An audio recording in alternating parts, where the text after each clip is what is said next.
Hello there, my fishy friends. My name is Peter, and if this is your first season of steelheading on the Vedder, here are a few things that you should know. First off, steelhead are repeat spawners. So they will come back year after year to the same river and then head back out to the ocean for another year. And also, on the Vedder especially, there's a lot of pressure on these fish. Steelheading is very popular, and with good reason. They're amazing fish and they're extremely challenging to catch, so you know, that's what keeps it interesting. Not the fact that there are a lot of fish, but because they are a real challenge. Like, they're the most difficult fish we have to catch. Well, that and maybe summer red chinook. Those are kind of difficult too. So what am I getting at? Because of those two things, lots of pressure and multi-year spawning, it's really important to bring a really high level of fish handling to the table. So you really need waders, and you really should think about having a net with you so that when you do catch a wild fish, you can land it in a foot of water, not have it touch any rocks, and handle it gently and release it safely. So there are a whole bunch of things that go into good fish handling. I don't want to rant on about it, but with wild steelhead, you really have to think about the details. Like, do I really need a picture of this fish, or should I just let it go quick?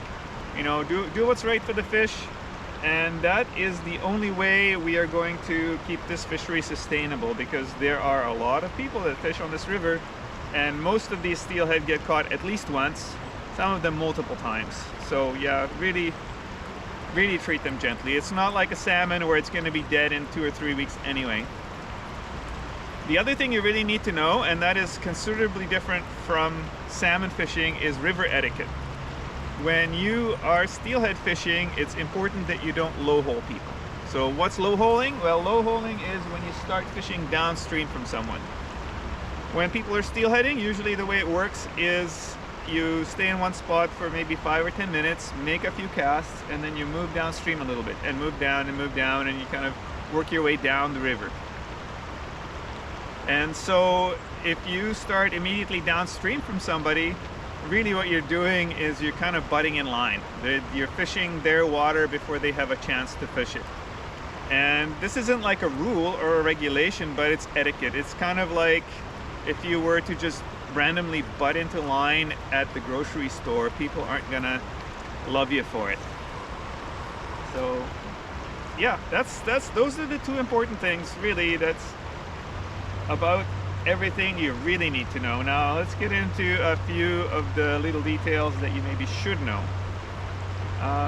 Run timing, like it's mid-December right now, it's just before Christmas. Everybody's hunting for that first fish.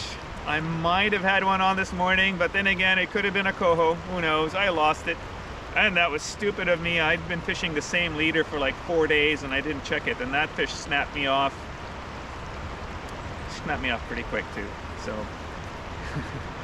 anyway, there are people fishing for steelhead now, but there aren't a lot of steelhead around. They really don't start showing up until January, and the best months for steelhead fishing are February, March.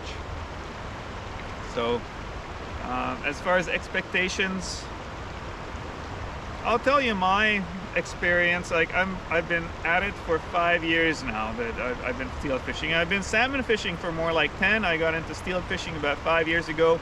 My first season, I landed 3 fish, 2 of them hatchery, and I only spent about 40 or 50 hours chasing them. So I thought, hey, this steelheading isn't all that hard. Well, it's like it gets harder every year. Some of that probably has to do with the increased fishing pressure over the last 5 years. Like, ever since COVID, the river's gotten a lot busier than it has been.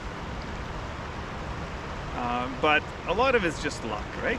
You can have a great first season. You can get a steelhead your very first trip to the river, and then maybe you go 40 trips without even touching one. So luck plays a lot into it. These fish will bite just about anything you throw in front of them if they're in the mood.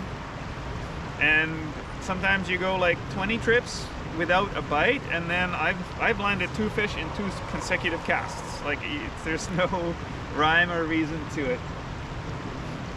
They will bite a lot of different things. You can fish beads, you can fish shrimp, which is what I have on today. You can fish roe, you can float jigs, you can twitch jigs, spoons, spinners. Basically anything that a rainbow trout would eat, a steelhead will eat. It's more a matter of finding the fish. So you want to cover the water and move from spot to spot. And you know, if there's a steelhead sitting there, usually it'll bite whatever you're showing it within the first 2 or 3 casts. So there's no point in fishing the same spot all day long. That's about it. You know, I don't want to get into it. I'm not a steelhead expert. Give me another 20 years, I might have it figured out, but right now I don't. So I don't want to give you a whole bunch of fishing tips when I'm just a beginner myself. 5 years is not really enough to learn all about these fish and figure them out. So good luck out there. Maybe I'll see you on the river, and Merry Christmas.